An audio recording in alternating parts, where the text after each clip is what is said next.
So they work in assembly line here. This is silversmithing factory. Polisher there. Stone setters in that corner.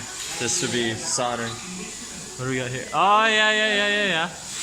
That's one I had them doing like a year ago or something, a year and a half ago for me.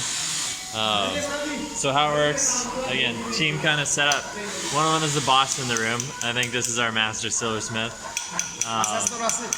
So they're soldering over here and prepping, bezel making, so they're forming, soldering, and then they're doing the finish work, filing, hammering.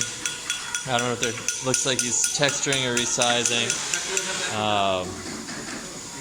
So I gotta watch this guy work to figure out what he's doing. What we got here? A couple torches going. So here they are making rings, forming. All right, they all have one job. They just same job for each person. So this guy knows how to form, but he can't do the stone setting. Probably not.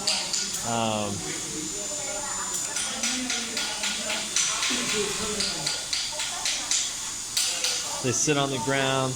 There's a couple Foredoms in the shop, but they don't have very many bits for them, right? Very few selection of bits. I think they're running propane, if I'm right. Yeah, I see a big propane canister. Over here in the corner, they probably got ultrasonic. Yeah, here we got a heated bath, ultrasonic bath going. And then at the buffing wheel, they run the big buffing thing. This is a trick I picked up with the cotton along the finger, sometimes newspaper. So here you can see all the rings done up. And, but I guess they're waiting in line because he's doing something else. So when I said, right at the end of the last video, what I said is, he puts some cloth on his finger, some newspaper, so I do that in my studio now. They don't even hold the piece in their hand. Sometimes they use like a fish hook thing. You can use if you got a ring, you can use a hook and it'll hold it there. So I've been doing stuff like that. Not an actual fish hook for fishing, but you do something of the sort. Their buffing wheel is massive, right? Like here's one that's run out. I'm gonna put my foot there for size. But it's way bigger than any we would have in like a non-production shop, in an artisan shop. So most of their tools are hand tools. They don't use a lot of machine for what they do. Some of the higher end factories do, and I'll show you that later. So I'm getting a price on Bumblebee. I can do a video. Can I do video? Yeah. Money for the video.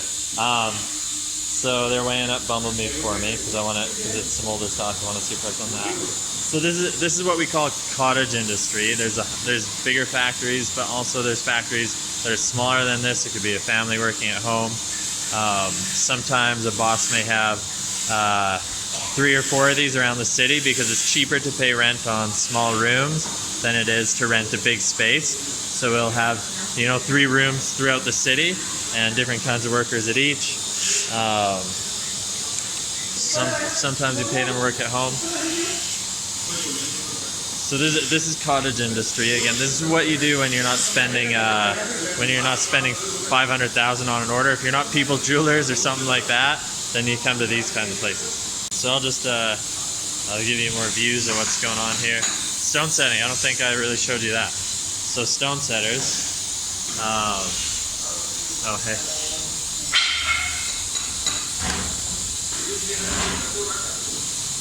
So we got another foreigner here doing his projects, just like I am. They keep the diamond laps there. They'll sharpen their tools on it. Right now they're doing bezel setting, so it looks like they're using bezel pushers. But some setters will only do one thing.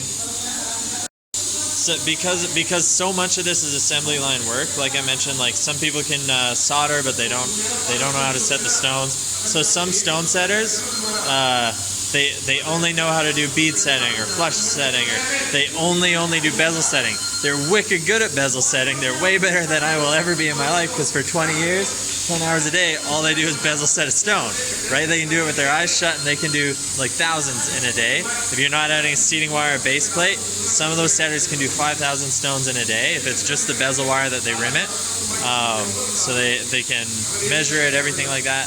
Because again, for 20 years they're masters. They're good at that, but they tie their shoes as well as you and I, or they do other stuff in the industry that they're not as fast at. You know, it's just practice. So sometimes you got to bounce around the city. Like here, these setters may not be able to do what I want done, so I got to go somewhere else, find another setter with another factory or whatever it is.